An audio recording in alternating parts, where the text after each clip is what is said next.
Okay, so thank you for coming today. So we have Eduardo here, like from Europe. Like he is now studying in one of the outstanding university in Europe, and now he's doing intern in Tokyo now.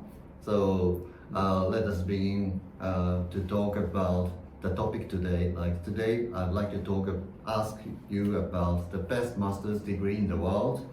For a Japanese, especially because I'm the Japanese, so I would like to share some of the knowledge you have, like for the Japanese audience, like whether they are able to study in the master in Europe, and afterwards, after graduation, like can they find some work in Europe? Absolutely. So I think we would like to end it up such a questions as well. So first of all, like, could you introduce yourself? Yeah, absolutely. So first of all, thank you very much for having me in this video, and I am very happy that I can maybe help in sharing and some knowledge related to these fields that I know and that I deal with quite often. For the audience, I am Edoardo Petrucci. I am a student in Stockholm, and I study at Stockholm School of Economics in Sweden. I study in the Master in International Business, which is one of the best masters for the field around the world. And I also have a YouTube channel in which I deal with education topics, and I share my path, both academically and professionally. I share my experiences, and I have some students that follow me and follow my experiences around. Okay, so let me start with the first question. Could you tell us why you decided to leave your country to study abroad? Yeah, absolutely. So first, like in the bachelor, I remained in Italy, which is my country. I'm Italian, but I did an exchange period of 6 months in Singapore. After that, I finished my bachelor, and after that experience, which was very much eye-opening, and it really also changed and evolved my perspectives on the value of studying abroad and making studying experiences, working experiences abroad, like how that could make me grow personally and academically and professionally. I thought that it would have been very valuable and important for me to be a full-time student in a new country. So not to do my master's degree in Italy, but to go abroad. And I chose Sweden, Stockholm, and specifically Stockholm School of Economics, SSC, because that was one of the best programs that I was aiming in that moment, in that period. So after the bachelor, I took a gap year in which I worked. And in the meantime, I was preparing my application for SSC and some other universities that we will probably eventually mention soon. And it was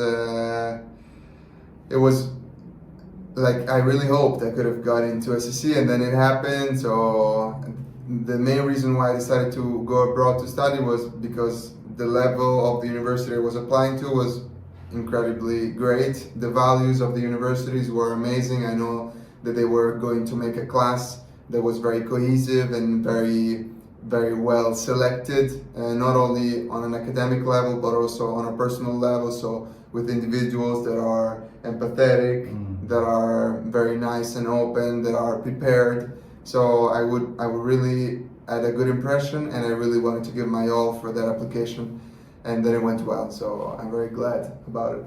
Yeah, great, and thank you for sharing.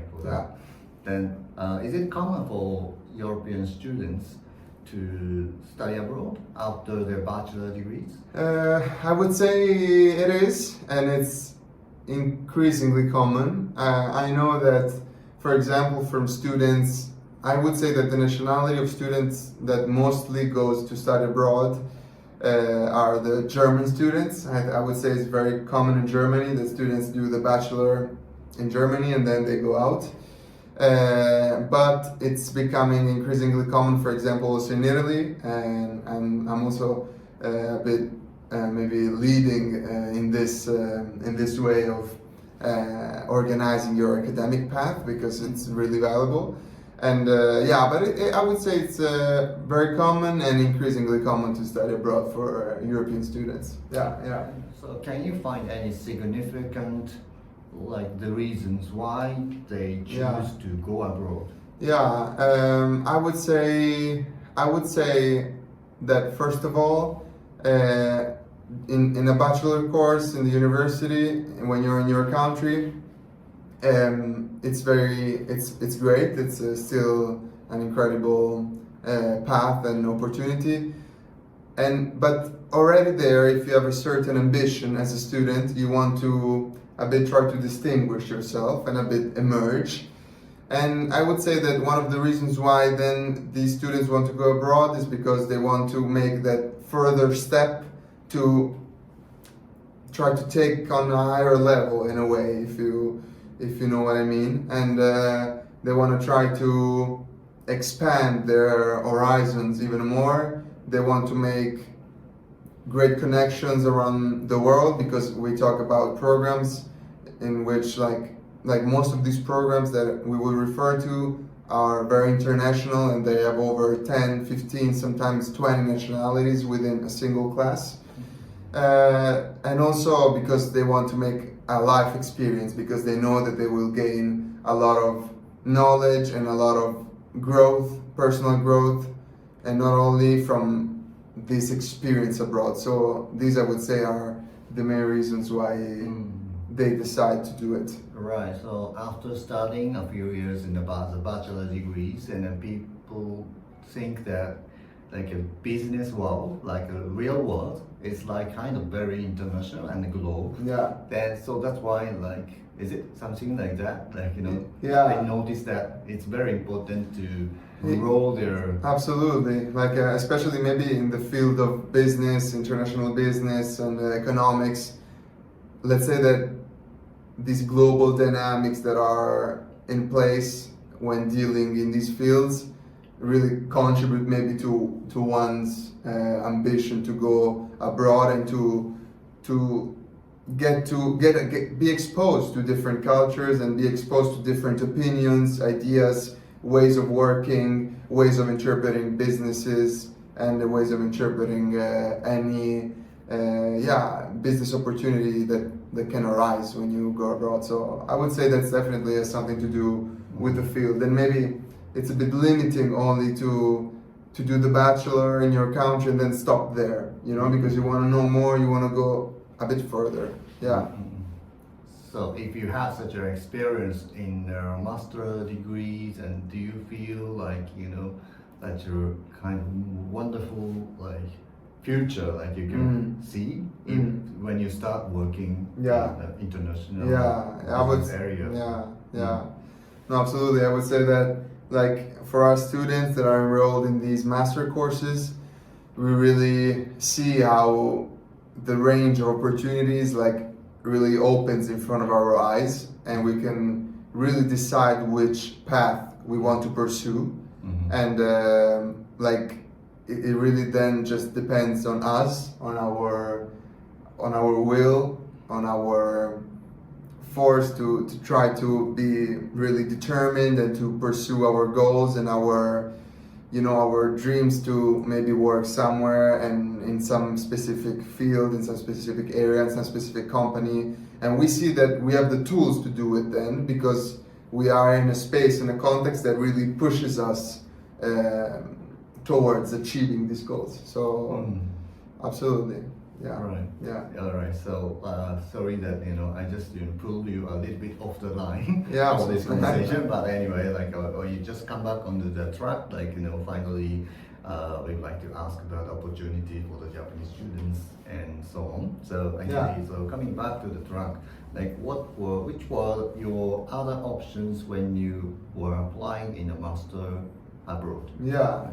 So like, as I said before, like SSC, so Stockholm School of Economics was my first, and in the moment that I would have got accepted for that, I would have, you know, like let off all the others. But I made 5 applications. So one was an application to University College Dublin, so in Ireland, and one like is the university that represents also the SEMS Alliance that we will probably mention soon.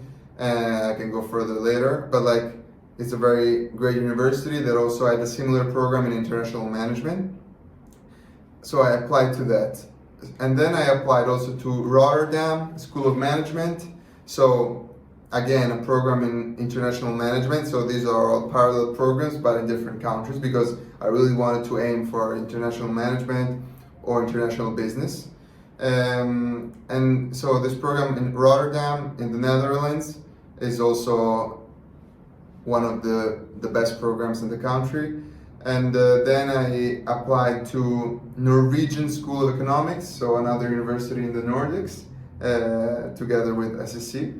And then there was a very nice course in financial economics, which I found being very interesting, and I really wanted to try to give it a shot because I think it was very pragmatic and very with many like hard skills that you could gain from the course. So I really liked that.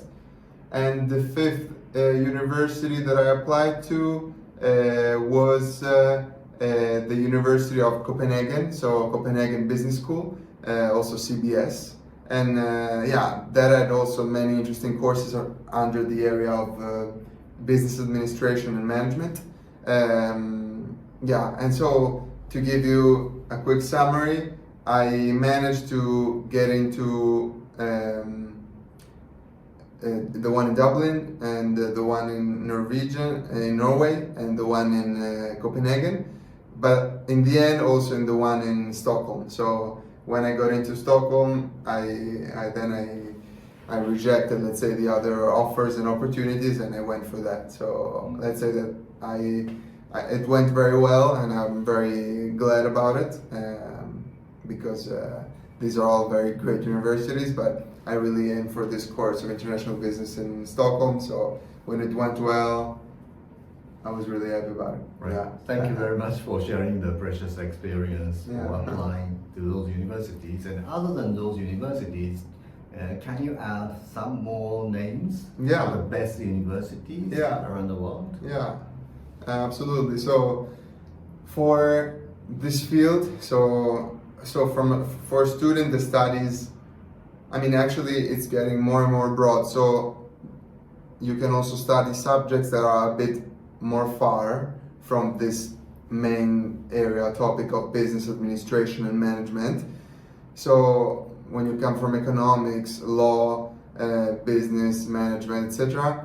For the master's degrees, but this also is reflected in the bachelor's, but for the master's degrees, other than these that I've mentioned, so also especially SSC in Stockholm, like I would mention absolutely in Paris, there is a great university which is named HEC, which is, the acronym is HEC, so HEC Paris, and this is a master's degree that also offers this track in international management, which is incredibly prestigious, and there are a lot of talents enrolled that then really, like, comparably to the universities that I mentioned, like, it really opens you the doors to the world, as well as another great course in the University of St. Gallen in Switzerland. St. Gallen, for how, let's say, small or more relatively small of a town it can be,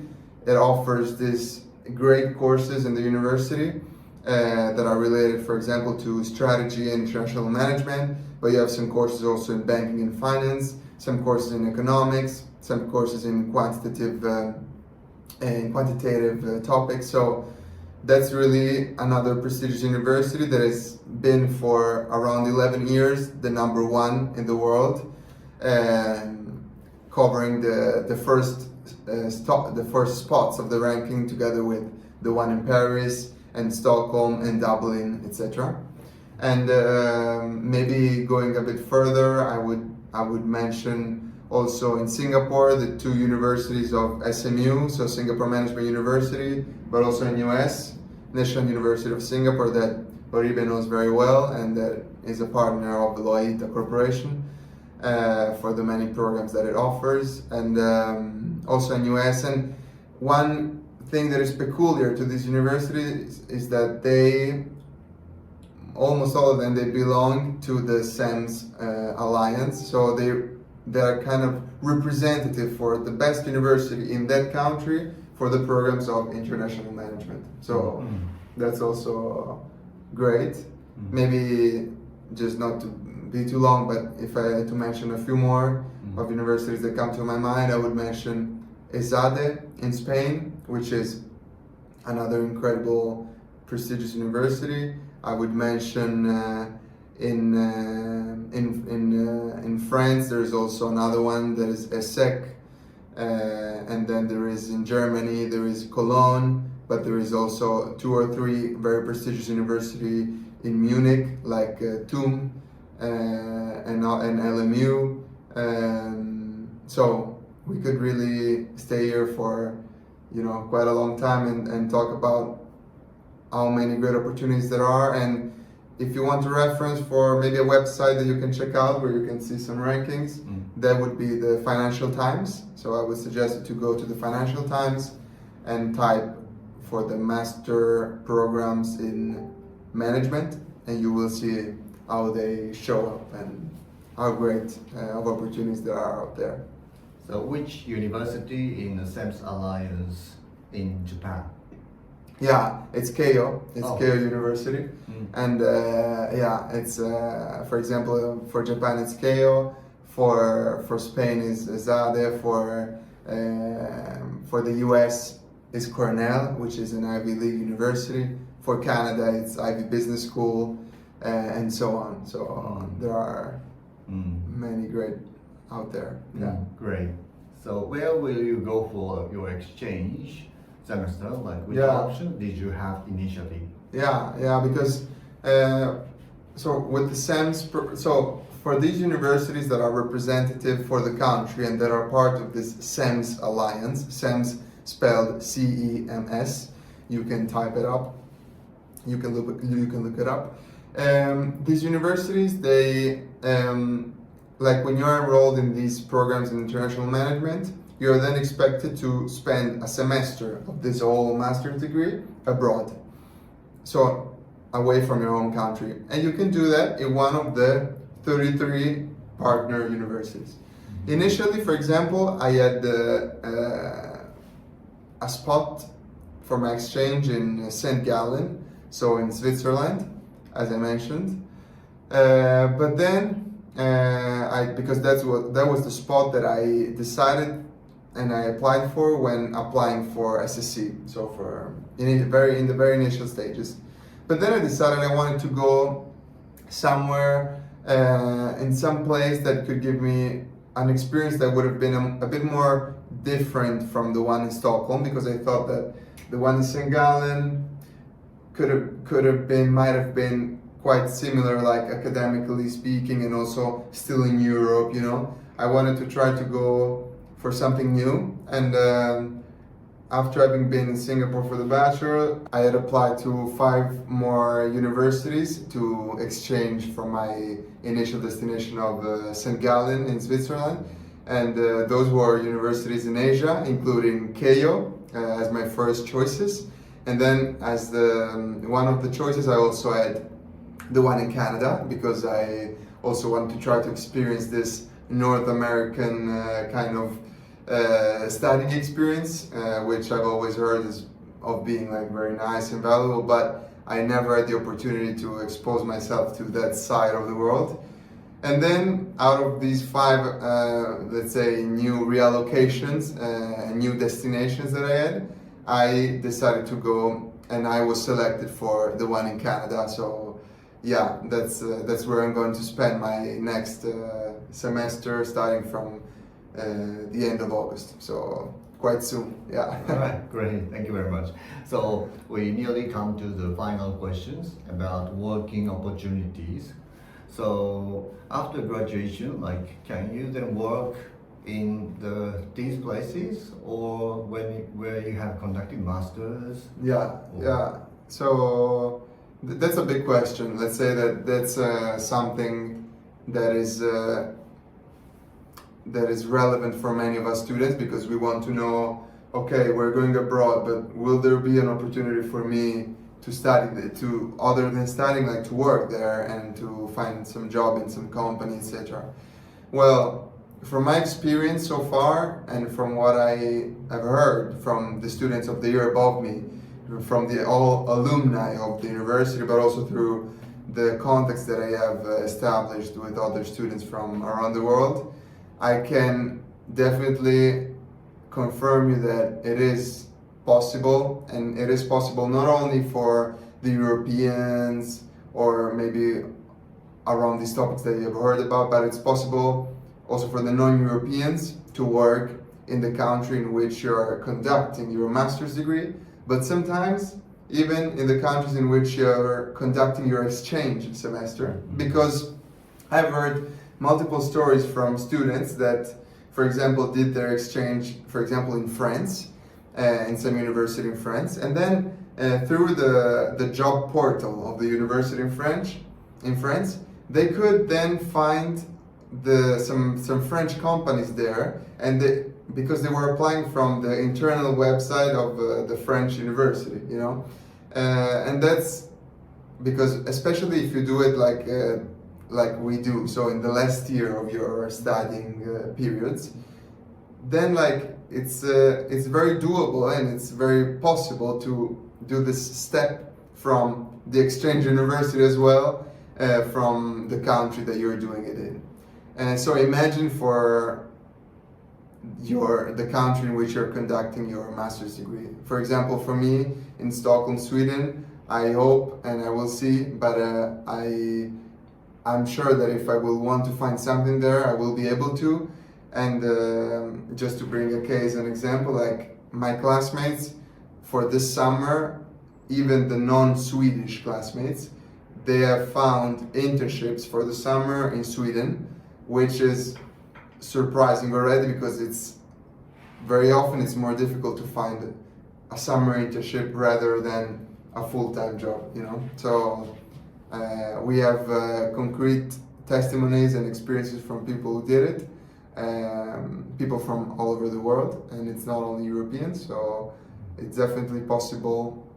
And this is the answer to this question. Oh, great. So actually, it's not only that you find a job in the country you're studying, but also like you do exchange.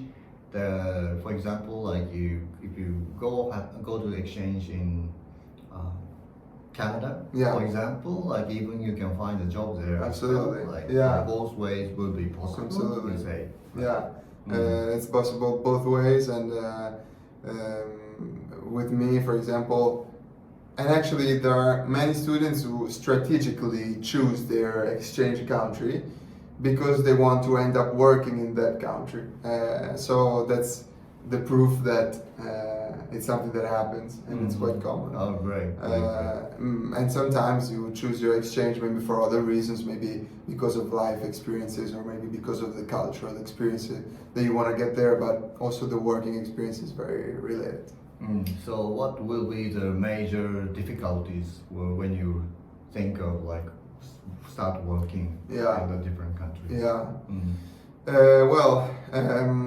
I would say that in some cases there could be some issues related to the visa, for example, or the working permit. But when you come from these types of universities and you have these master's degrees, you're also like you present yourself as a professional and as a student that has like very rich experiences, and they're very often willing to support also your period there, so support you with the visa and with all those procedures that might be an obstacle for students from anywhere in the world. So that could be something. And I would say maybe in some specific countries the language of the local country could be let's say a barrier, but we are living in a world that is getting more and more international and globalized every single day. So I would say that in many working contexts you have at least one member of each team that you could be working potentially in, which is not coming from the country or is not fluent in the language that is spoken in that country. And for that reason, the whole team adapts. And so once that step is made, then the team is also ready to welcome a new member and a new diverse member in the team. So I would say that, yeah, there are challenges like this, but they can all be overcome, and they are being increasingly overcome throughout time and in the last years. Absolutely. So this will be the last questions. Yeah. For the career opportunities for Japanese professionals or students who study in Europe or Yeah. maybe Sweden. So after studying the graduation, then after graduate, Yeah. Are there any opportunities? What are the opportunities for the Japanese, you say? Yeah. I would say that the opportunities are many for the Japanese, but this also counts for the other nationalities. But for the Japanese as well for the others, it's equal, and there are opportunities. There are several opportunities, and especially related to work. And work can happen in the form of, for example, if you're interested in the research field, that could happen, for example, by continuing with a PhD or with proceeding with the researches in the university that you're studying at. That's one example, but there are opportunities in the world, as I just said, in the companies in that country. So, for example, if you come to Sweden, or if you go to Ireland, if you go to France, like I have, while saying this, I have so many examples of students that I know that have graduated and that have found the jobs that they really enjoy all over the place. And these students are not only Italians or French or Spanish, there are students that are Chinese, and there are students that are Americans, etc. So the world is really open, and all these universities are a good landing spot, also professionally, especially if you study there. Okay, like if you study there for your master's and you want to work there, it's even more facilitated, the passage. But if you even just want to go there and try to find an opportunity for work, like it's getting easier and easier, and there are many opportunities to do it, and it already happens a lot. So all right. And also, thank you very much. Like it's very precious information about the different countries and also the schools as well. Like so, you shared about the culture of the openness culture in the European countries, the universities as well. So adding to like all other information, like we can get about the university in US or Canada, Australia. I think that is quite common, but I think like something very limited information about the European university. But today, like you shared about quite many things about the European universities, and I felt like quite openness for among all these universities. So I suppose like from the Japanese perspective, I feel like many Japanese feel very comfortable, like studying in the European countries, in just any countries. So whichever country they can choose, they like it, then maybe they can start it. So the important thing will be to look at as much as possible, like as you search the university, there will be so many options. Around. There is that effort that is common to everyone, which is the one of starting a bit of research around what opportunities there are. Right. And that's not maybe the easiest thing, but videos like this that are informative can help, and one can reach out to on LinkedIn or on the platforms of any kind to understand more about how it works. So today we're really connected, and you can ask us, and like it's really important like to invest in your career, in your path, also in the studying path, because that then will lead eventually to great opportunities afterwards. Yeah. Right. So thank you very much for today. Thank you. Your times, and then we have the last word for the Japanese audience Yeah. to attract them Yeah, to come yeah. to Absolutely. study. Yeah. Well, like I'm here, to share my experience, to share what I've learned, and to share the great and immense added value that comes out of opportunities like the ones of studying abroad and of working abroad, because that really I can feel how great of an impact it has on me, and it has had on me up until now, and how it will shape my life in the future. And I think that there's no better period of our lives to have such experiences as now that we are in our 20s, and now that we are still in the academic path. But there's no limit, there's no age. There are individuals that start their bachelor's at 27, 28 around the world, so we don't have to worry about anything. There's never being late, or you're never late. It's never too late. So yeah, I just of course it's very nice to share for me, as I do it now and do it on my channel, because I just want to make you aware that there are opportunities out there that you might have not considered, but that could really reshape and unlock your world. So that's a big one. Yeah, great. So thank you very much for the positive message today. Thank And you. we will be coming back because we have several weeks more in Tokyo to stay together. So I hope we can have such videos to share more about some other topics as well. So maybe bye for now today. Yeah. So thank you. Thank you. Thank you very much. Bye.